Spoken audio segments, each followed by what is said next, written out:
to another episode of the Make Mental Health Matter show. I am your host, Kelly Melissa Reinhardt, and sometimes I have technical difficulties, and that's okay because live radio and TV, it happens, and that's what I do. I want to actually, well, as with always, I am very excited for my guest for today. But the reason why I'm so excited is because she is a previous guest have that has been on before. If my mouth can keep talking, with my brain. So, with that said, I'll introduce her because I don't think that I properly introduced her the last time she was on the show, but I want to talk a little bit about just life in general for a moment. And I know that leading up to the show, we've had some really great conversations with guests. And then I actually did a solo show in between that time, which I haven't done in a really, really long time.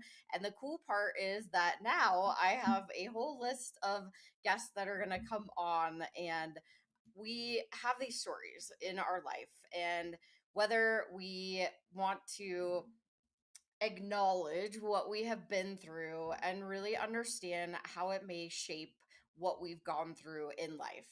More so, talking about grief and loss.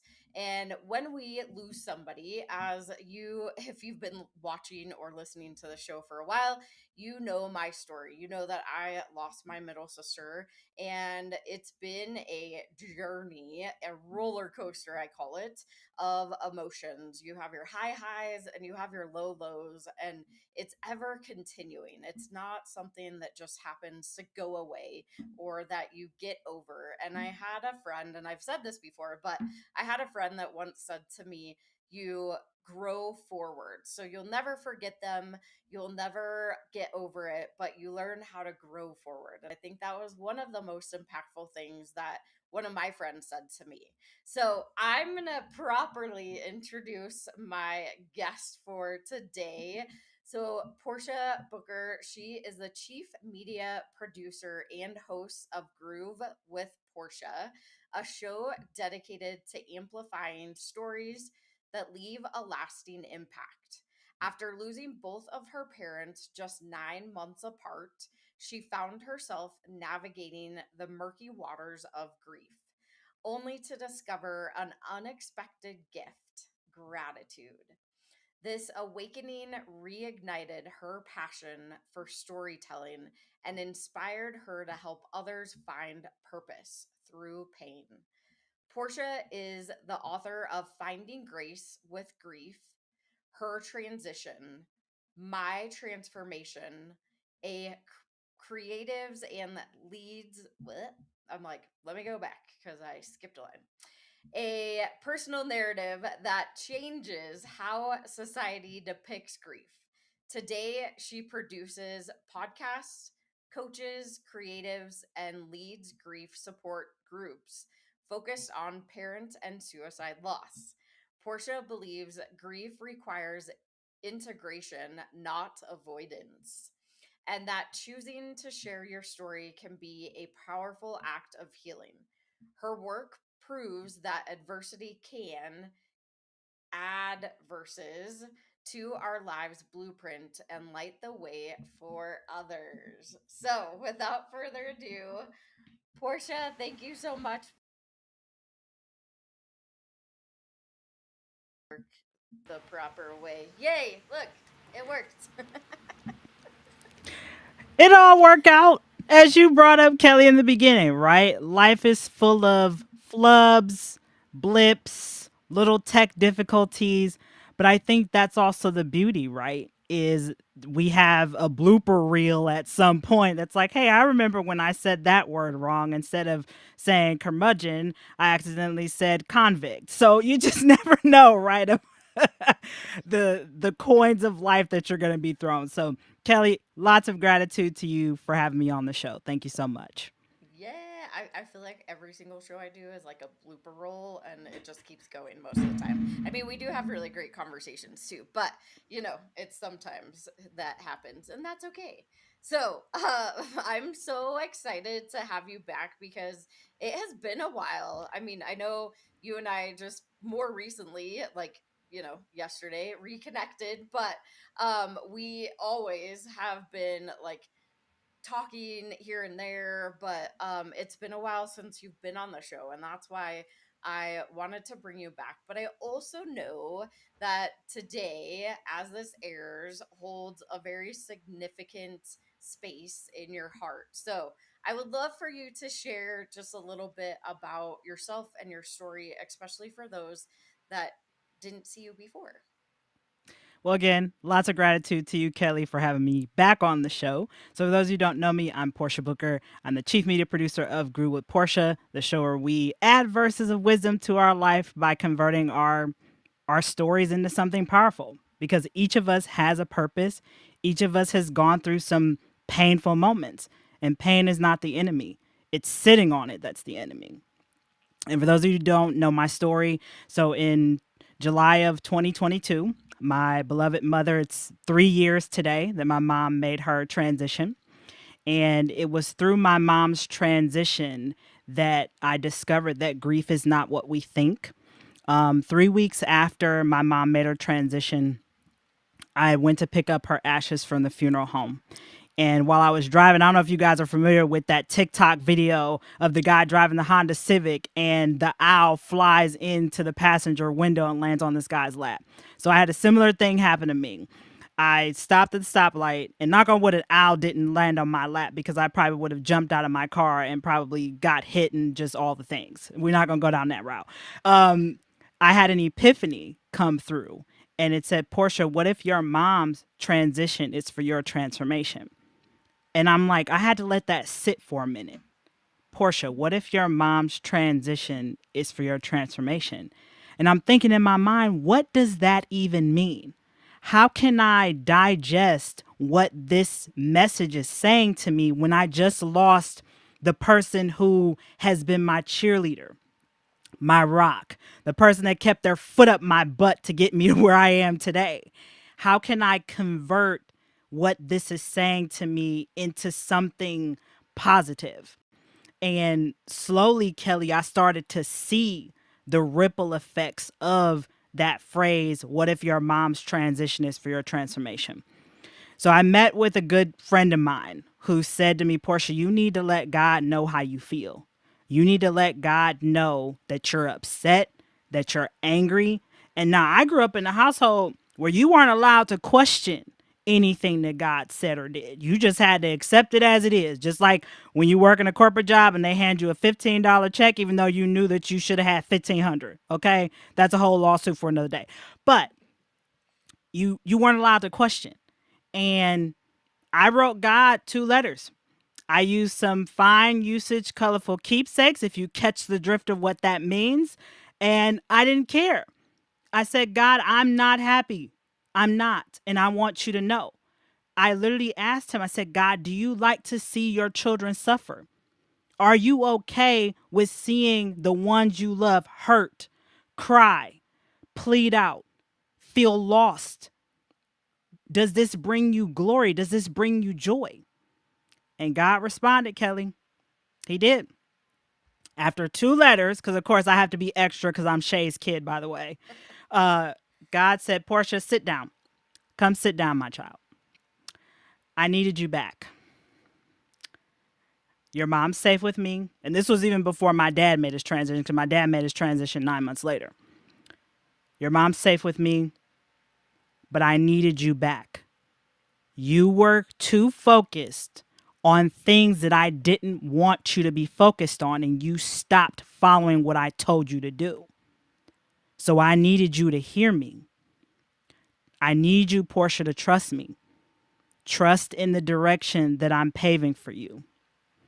And Kelly, I'm telling you, for a lot of people, and I know for me, that was hard to really trust in this message from God. When how can I trust you when I've lost everything?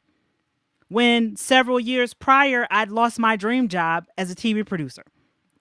So how can I open myself up to trust you again?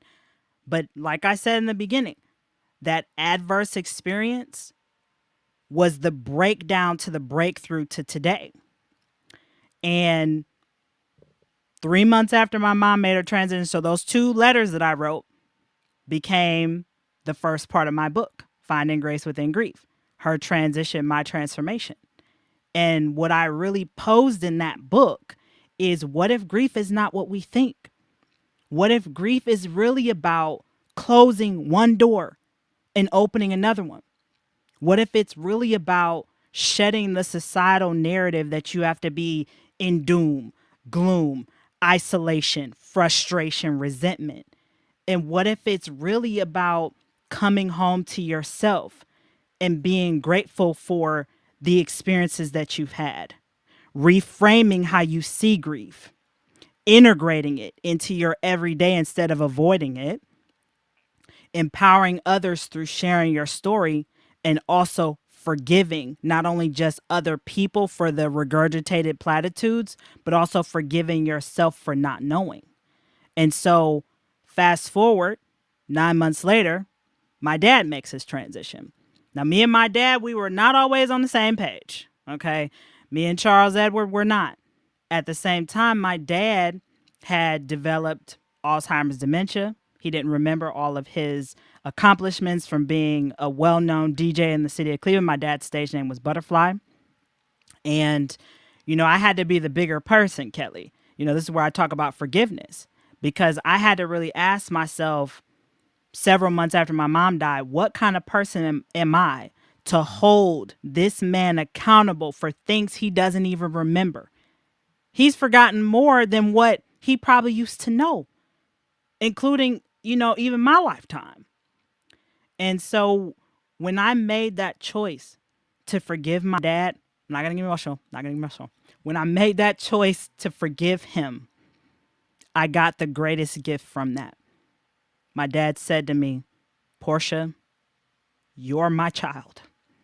And I waited 30 years for that. And that was worth it all the way. And when my dad finally made his transition, I had said a prayer to both of them. I said, Ma, Dad, what do I say? What do I say to our family and friends now that both of you have gone and left?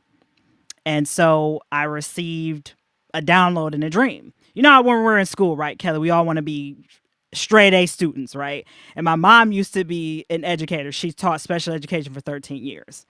So would you believe that she gave me 2 Fs? I said, you've got to be kidding me. I said, I got to love your sarcasm and funny sense of humor, Sharon. So she gave me the 2 words, focus and forgiveness. And I said, okay, I'm going to roll with this at my father's celebration of life. So I did his reflection. And I said to everybody in the room, where is our focus today? Is our focus on the fact that we've lost our brother, our friend, our uncle, my dad? Or is our focus on what truly matters?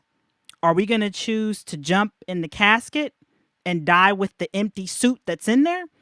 Or are we going to choose to take the imprints of what this person left on us and pay it forward and start to use that as our way to educate other people and work with our grief?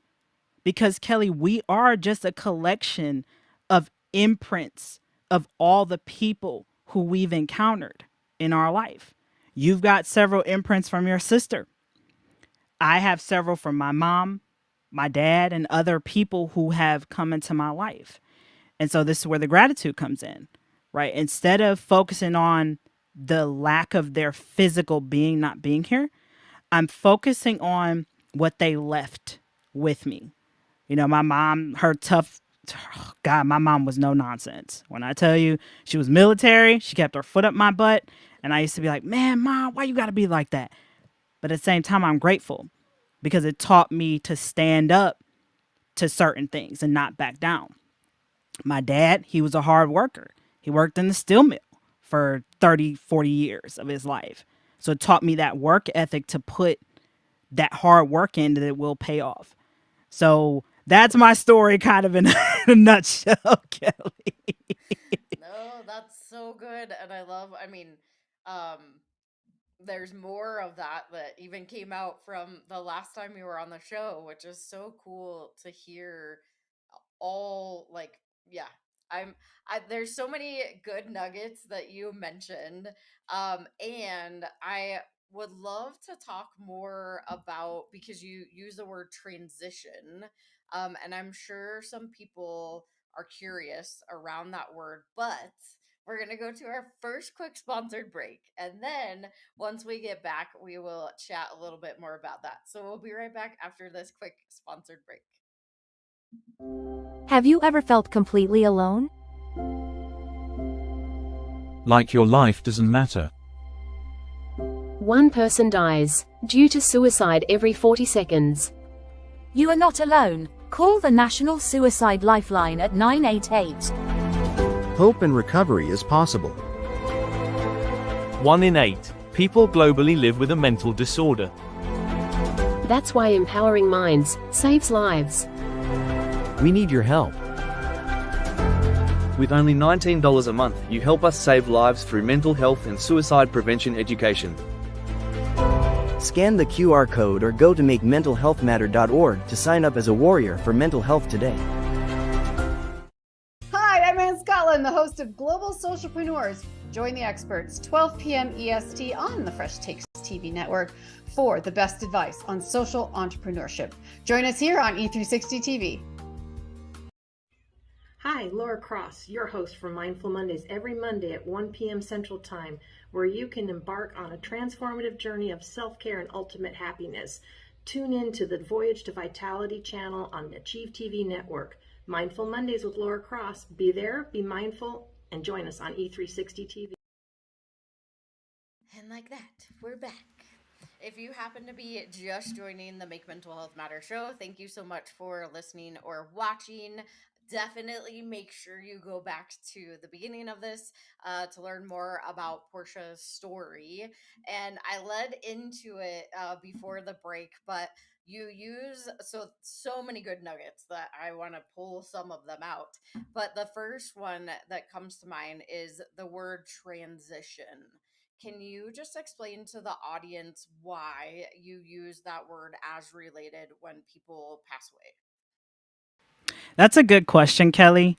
And for me, transition feels more natural than death or passed away because both of those seem so finite in comparison to transition, where you're keeping that line of communication open with that person. Like, I believe that when we transition from this physical flesh, that we're still around. What's the saying? Energy can't be, energy can only be transmuted. It doesn't get destroyed. So if the energetic frequency still goes, even though this physical meat suit dies potentially, then that tells me everything I need to know. And essentially, me and my mom have transitioned our relationship now, where even though she's not here physically, I still feel that close connection to her. And even other people who have come into my sphere, right? My dad, some of my friends that have transitioned. So for me, it's more of being open to that new relationship that we have, and also allow myself to keep that line of communication open, because sometimes I don't want to. Sometimes, I'll be honest, I'm like a toddler where I'm like, I want what I want when I want it. Okay. At the same time, I know when I recognize, especially now where it's been 3 years since the last time I hugged my mom or heard her voice physically, I know reminding myself that transition means keeping things open and being open to what that's going to look like, but that looks different for everybody. I think that we've been conditioned, and I brought this up in my audiobook, that society wants you to close that line of communication with your loved one. At the same time, I believe you get to choose. You get to choose your grief journey. And I don't think a lot of people realize that. You can choose to keep that line of communication open. You can choose to still celebrate your loved one's birthday, their transition or angel anniversary. Some people call it that. I call it my mom's transition anniversary because I celebrate both her birthday and her transition anniversary. I always make a post on social media and still thank her for what she's done for me, the continued guidance. So that's why I use that word, Kelly. I think it's more powerful, and also it resonates more because for some people, depending on the right people you're around, they'll understand it too because they're not following that societal narrative that when somebody passed away or died, that's it. I get different signs. I've talked about it, the different signs, the numbers. Sometimes when I come into my house, I'll smell my mom's perfume or the baby powder she would use in her shoes or whatever. I feel those types of senses sometimes, and I'm sure that other people do. But the ones who are, to me, just following the societal scripted narrative, transition is not going to make sense. But for those who have really integrated their grief and not avoided it, they'll understand. Yeah, I love what you talked about too, is like the imprint that they leave on your lives and how you can shift your experience through grief of really celebrating, right? You don't always have to be stuck in that sad or heavy space. And I love that transition it does because there's so if you think about when people are buried, right, they have a headstone and people go and they celebrate or they talk to their loved ones based off of the headstone wherever that is. Same, I mean, when you are whether you're cremated and you want your ashes spread, which interesting. I had this conversation with my son the other day, and he asked me, he's like, "Do you want to be buried or cremated?" And I was like, "Well, cremated." And half on the ocean, half on the mountains. And he's like, "Well, why?" And so we had this whole conversation, right? But I also value like my sister, so she was cremated. She has a headstone in Rolla, Kansas, a small town, but we can and he's like, "Oh, well that makes sense why we don't go there ever."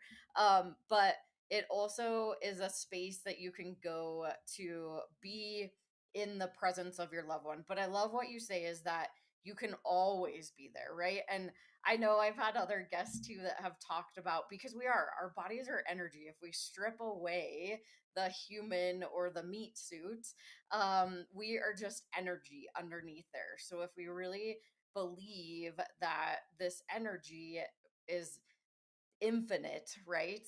And we continue to go and we can still have those opportunities to be in communication with our loved ones and whatever that looks like. And I know, yes, numbers so huge for me.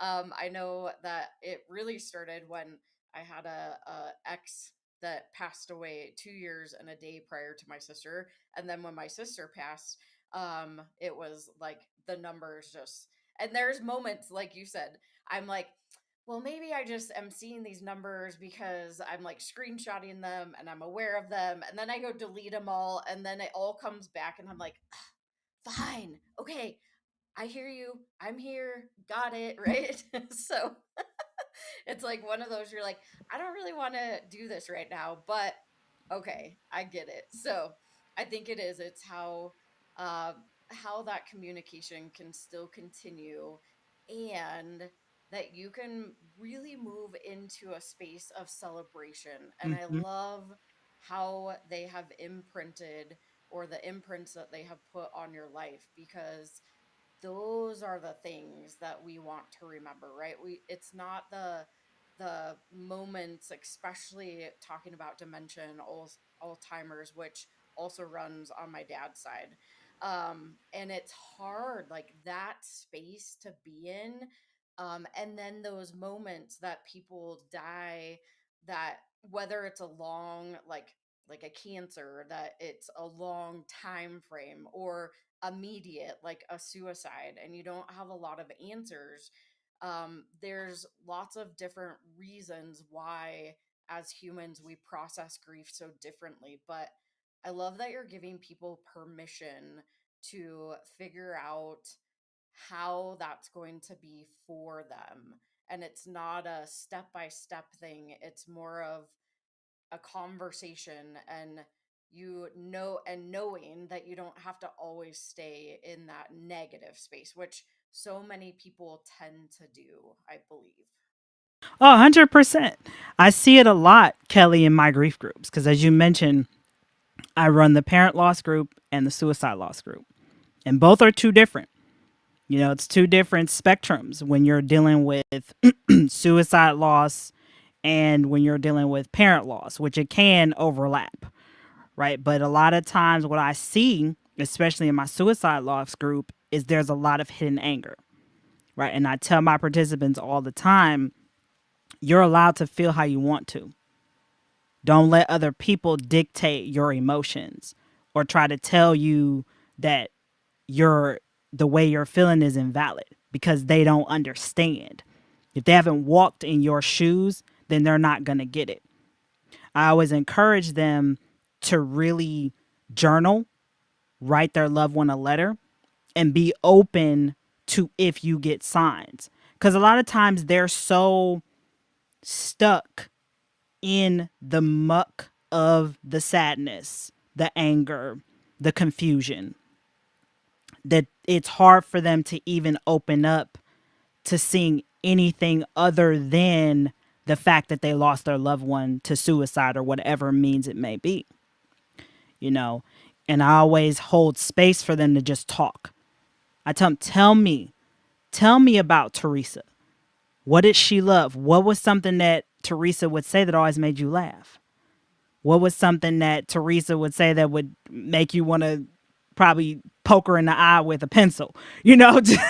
But and I'm sure, Kelly, you had that with your sister. Like, there's things that you're like, man, Carrie, come on, you know? But at the same time, we get so married to the story of how our loved one transitioned that we often forget about the life that they lived. And that's why when I run these groups, I have my participants bring a picture. Bring me a picture of Teresa. Bring me a picture of Carrie. Tell me about who they were. Were they stubborn? Could they solve a Rubik's Cube in 5 seconds? What was something that made you mad that they would always do? Would they, take your Cheerios and add Lucky Charms? I mean, just, but think about it, right? It makes you laugh. So it really helps them to start to, like I said, integrate their grief, because you have to give grief a job or it's going to consume you, right? And sometimes you have to sit in it, right? I think a lot of times movies, I don't know if you guys have seen the movie Straw, but that movie, I'm not going to give it away. It's the new movie from Tyler Perry. That movie is a grief movie. And there's a lot of messages about our society and grief mentioned in that movie. I'm not going to spoil it, but I just want to bring that up, that it's still the same narrative now. That people are still following these same routines and platitudes and not giving people ample time and permission to really grieve in their own way, right? I often talk about in corporate companies, right? We get 3 days of bereavement. Well, a lot of times, if you've experienced a suicide loss, in the 3 days, you probably haven't even slept.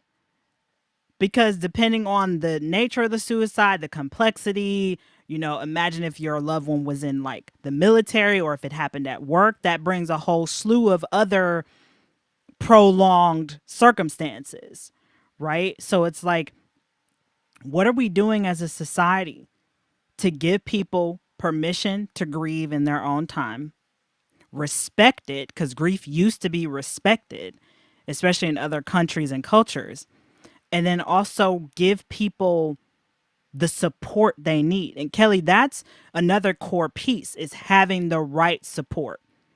Because I know for me, when I wrote my book, knock on wood, I'm grateful for the love and support that I've had from my friends, my soul parents, and that. But I was finding so many other people that were dumping their grief onto me that they hadn't worked through. And so that was another thing that I poured into the book, was really saying to everybody, hey, listen, please don't dump your unresolved grief onto me. Let's figure out a way to use this as a way to move it. You've been sitting with this for 30, 40, 50 years. Isn't it time to let this go? And so I kind of lost track of my train of thought, but I think the main point that I went to is that we need to give people permission to grieve in their own way and not try to fix them and put them into a funnel or mold. Because some people are going to, laugh during their grief. Other people, it might be them crying for days at a time. And some, it might be them just sitting like this. And that's okay. But at the end of the day, as I brought up, you get to choose. I think that's so important too. And I, at one point in time, I was running a grief group also.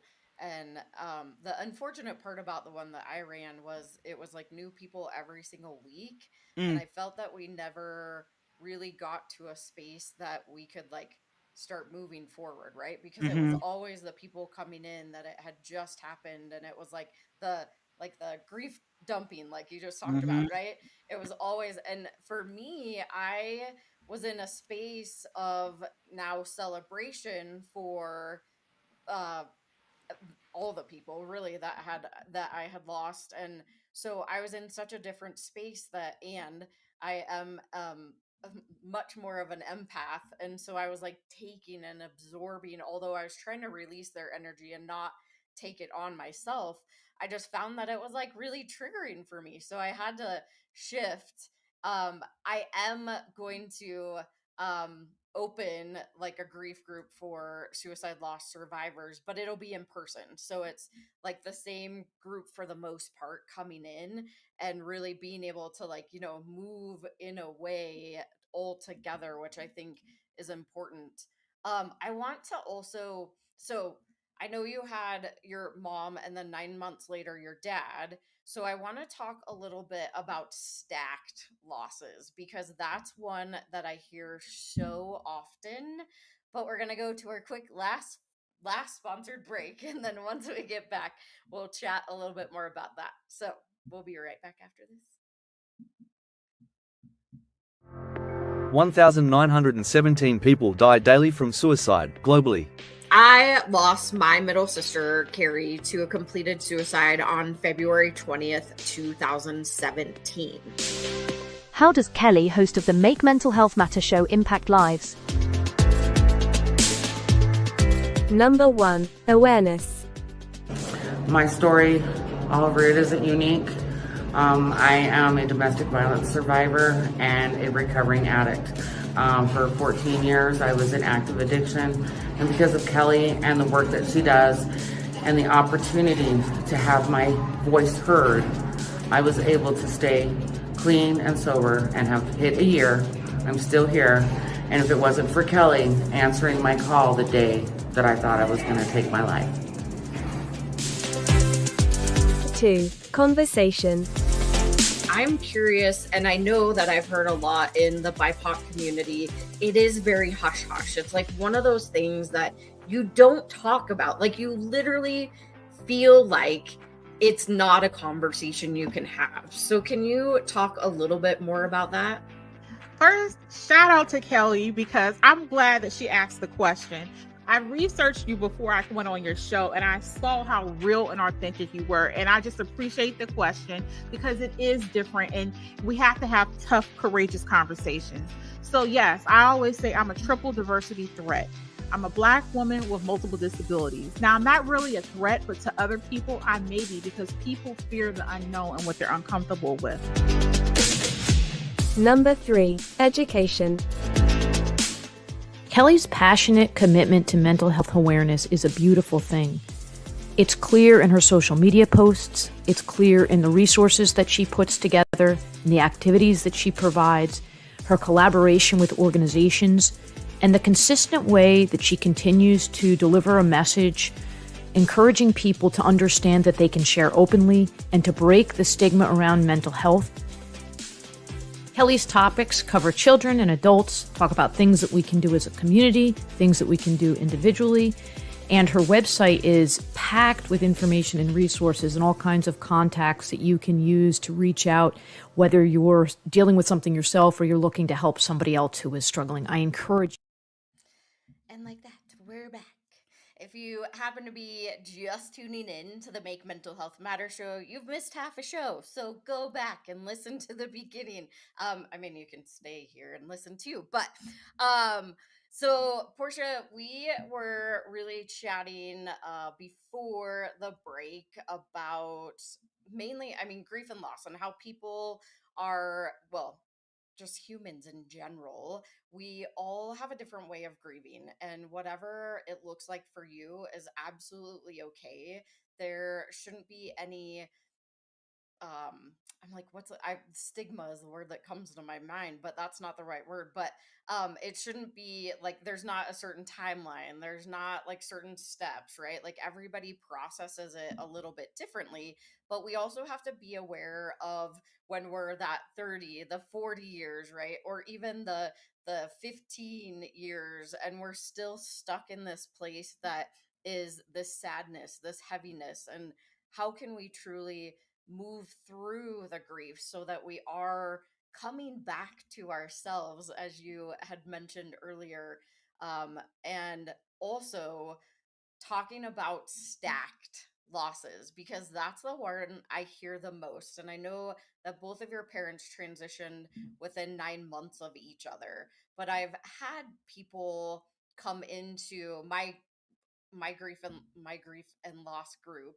that they literally one after another, and one woman had like 6 losses within a very short period of time, and she didn't want to live herself because she didn't know how to process any of that.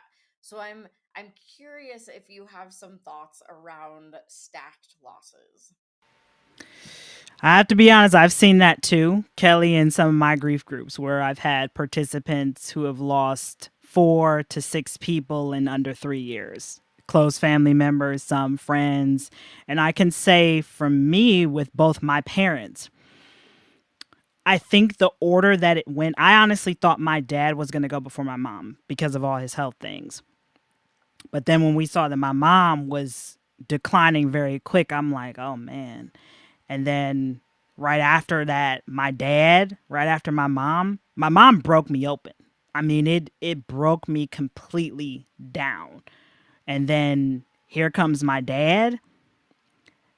I think honestly, the order that it happened for me happened for my greatest good, because my mom was the closest to me. Now, even though me and my dad had a complicated relationship, my grief with him started when my parents divorced. So I kind of lost him 3 times in my life. The divorce, when he developed Alzheimer's dementia, and of course the balloons pop up. And then also when he actually made his physical transition. So it's like I already was grieving him my entire life pretty much. And so then when my mom went, then him, it was like, oh man, I'm confused.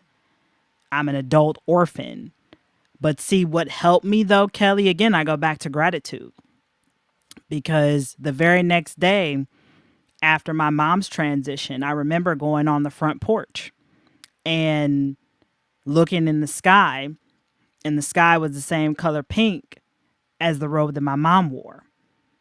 And I recall writing in my gratitude journal that very next day all the things that I was grateful for that my mom did for me, that I took from her. And I did the very same thing at my dad's celebration of life. I got to the funeral home before everybody else, and I sat in there, just me and him, and I took time to write out everything that I was grateful for from Charles. And that is what has kept me afloat, because I'm a firm believer that gratitude is that life jacket that keeps you afloat, whether it's through grief, through other painful situations or adverse circumstances. Because I think, again, this is why so many people, Kelly, are stuck and are a prisoner of their grief, is because we've never been taught how to reframe how we see things. Right. And I'm not saying that grief isn't sad. I'm not saying that losing somebody who has made such an imprint on you, that saying goodbye to them is not sad. It's one of the hardest things that you ever have to do. You know, I think back to the day of my mom's transition when I had to give her permission to go. You know, sometimes I found myself getting really emotional about it because sometimes I wonder, like, did I make a mistake? I wish that I could take it back, but at the same time, no, because that's the order or the contract that was written for her. And she needed my permission to go because she would have stayed. And at the same time, I know that even though it hurts sometimes to think back to that day and tell her, Ma, I got it. And she told me, Portia, okay, we did it. We did it to the end. We did it to the very end. And I don't regret it anymore because I know that she needed that from me. So really, what a gift that I got for both my parents to be able to send them off to their next endeavor, whatever they're doing now. Obviously, they're still guiding me. But I think to the point that I'm making here is that a lot of people are so conditioned still to see grief from one lens instead of honoring their own choices and decisions on how to integrate their grief and not be stuck in the doom and gloom, because that's what you see too on social media. You see all these different grief influencers and that still regurgitating the same message. Oh, your person's gone. You're going to be stuck here. And don't even get me started on the 5 stages of grief. Don't even get me started on that, because to me, that really is keeping people in a prison, because you're thinking, oh, I haven't reached the anger stage. So then you slowly manifest that into your life, and that's where you stay for years at a time, instead of allowing your grief to have a seasonality percentage in your life. And what I mean by that is every year, your grief is going to change if you allow it. Like I noticed the first year after my mom made her transition, I was completely numb to everything. I mean, complete shutdown. No holidays, no birthdays, not even putting a Christmas tree up. That wasn't happening in this house. And I'd say by year 2, that's when I really started to feel everything. The permanence of my new seat of occupancy in life, of not having either one of my parents. And I think that is the key here, is reminding people that you get to choose. You get to choose your grief journey. It doesn't have to look like what everybody else shows you. If you're angry, that's fine. If you're sad, that's okay too. At the same time, honor where you're at and find those people who are going to support you and hold space for you as you work with integrating your grief at some point. That's I'm like totally speaking my language, but also like so many good things in there. And I know my brain was even going back to the forgiveness. Like as you were talking, it's that I think it's the gratitude, right? The gratitude of the life that was lived while they were here in this human form, and that imprint that they put on your life, also allowing them to transition and giving them permission, right? Is huge. But also that forgiveness piece of how do I forgive them and how do I forgive myself, which, that's a key part. And I know you and I have talked about it, but that was a lot of mine also, is I never knew that I needed forgiveness, right? Like I also don't know if I thought about giving my sister forgiveness either, right? Because it was so out of my control. And then I've had other people that were like, well, when I had somebody die by suicide, I locked myself in the basement and I cried. And I was like, okay, well, that's your journey, right? Like, that's no longer my journey. And I do know a lot of people do report that numbness or the fog, right? Like, and I don't even know what I'm 8, 9 years out almost. And sometimes there's still that fog that happens. And so that's the whole thing, is like why I call it the roller coaster of emotions, because that fog comes up and then it goes away and there's all this clarity and this beautiful sky, and then it's like, it crashes and burns, and then you rebuild. And yeah, it's so interesting how the waves of emotion come and go, and we get the choice though to how we want to express that. And I love that you talk about reframing our grief and giving us the opportunity to have the choice of how that's going to be. And I still am I'm a firm believer though, as you said, is we have to be and sit in that space. Definitely not something that I ever liked to do in the past, of like feelings. I'm like, ugh, what are these things? Why am I, but it's important, because the more that we shove it down and the more that we try to ignore it or stop it, the worse it comes back. And so I love that you mentioned all of those pieces. And with the stacked losses, as we were talking, is that you're going to most likely have, I would say, like higher emotions for maybe a little longer period of time. And I know, I mean, like I said, I had an ex who passed 2 years and a day before my sister, and then she passed. And then I had another friend who unfortunately, I had actually multiple friends after that that unfortunately overdosed. And then a couple, even more recently last year, I had a friend pass that was super sudden, had a heart issue. And it was like, what is happening, right? Like in my life at moments, I'm like, what is happening?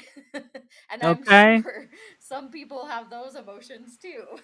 Yeah, and you have to just take each grief or loss or transition individually, right? Because you have a different relationship with each of those people, right? They have siblings, family that may be closer to them than you, and that's okay.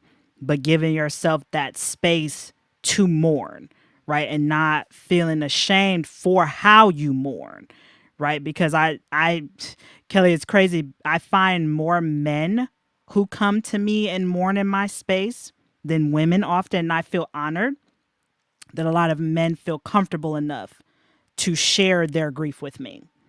And I always tell them, look, this is a safe space.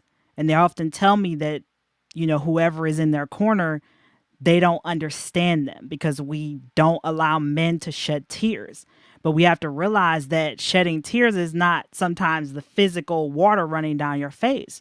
Sometimes it is you yelling at the top of your lungs on a mountain, or, going to a rage room and wreaking havoc while playing drowning pool. It might be that. But again, it goes back to giving yourself that permission and space to mourn and not feel like you have to stifle it. Because I think once you move through that numbness piece, you've got several emotions fighting for center stage. You've got the anger, you've got the sadness, and then you may have happy moments. And I think, Kelly, to your point about our conversation a couple of days ago, right? It's okay to be happy too. It's okay to experience joy during your grief, because that is going to help you to really integrate it, because you haven't always had that sadness of the loss. You had wonderful moments with this person who had the transition. And let me even go a little further. Even though it may not be a physical person who transitioned, right? You might have left corporate to become an entrepreneur and you're regretting your decision, right? Think about those moments that brought you joy, during that season of occupancy that you were working that corporate job, because that inspired you to become a better version of you by stepping out and becoming an entrepreneur. So giving yourself that space to not only honor the grief, but also find the happiness and the gratitude, because they can both coexist. Yeah, I love that you brought that up too.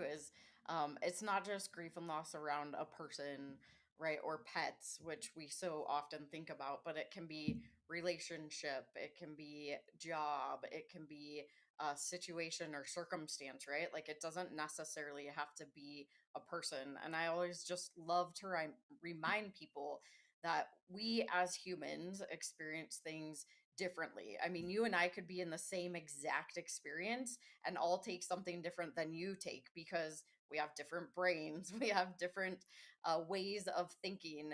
And one thing I did want to also come back to, just a little more understanding, as you say, that gratitude was that big thing. And it really, truly, our brain, it's designed to protect us, but we can't have a negative and a positive emotion at the very same time. So if you are one that wants to be more in that happy space, when we practice gratitude, it shifts our brain into happy. We can shift back and forth to sad, right? But we can't be sad and happy at the same exact time. And so it's been interesting for me to understand a little bit more about the brain itself and why we do things, and why, I mean, literally how we can have the same exact situation happen to us, but take totally different aspects out of it. So I think that's important for people to understand too. And if gratitude doesn't work for you, that's okay too, right? So different ways that everybody experiences. But I want to, because we're coming to the end and I could Mhm. totally talk to you forever. But I want to give you some space to just share anything that we have not chatted about, or any final words that you might have for the listeners. Again, Kelly, lots of gratitude to you for having me on again. I just want to say that each of us, when you brought up how we have similar experiences of loss and that, what I like to say is each of us share the common denominator of grief. At the same time, we may experience a little bit of a different circumstance of how we go about our grief journey, right? That common denominator is always going to be that loss. We lost something.